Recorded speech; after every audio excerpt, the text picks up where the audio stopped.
So Gleason, there's 4 questions that have come up.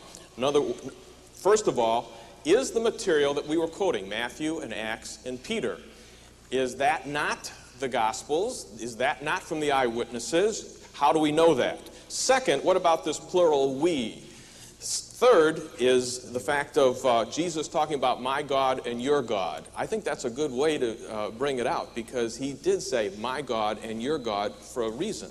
Would you comment on those 3 things? Yes. Well, first of all, I apparently did not communicate successfully to these gentlemen the fact that there is no recorded use in any ancient language in the BC period or in the classical Roman or Greek period where the pronoun we is ever equivalent to I.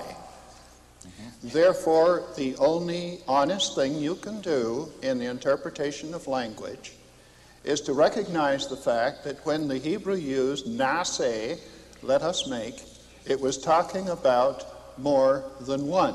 What about this material that we were reading? I asked you that question, and they said that it's been lost. The Gospels and so on. Jesus said, I have not spoken of myself, but God had given me a commandment of what I should say and what I should preach. Yes, but what I want to know is, what about the original manuscripts? Have they been lost? I think it should be pointed out that we today still have manuscripts of the New Testament and the Old Testament that go back 4, 5, or even 8 centuries before the Quran was revealed to Muhammad. And they are identical, or virtually identical in wording, to what we have in our scholarly editions of the Old and New Testament today.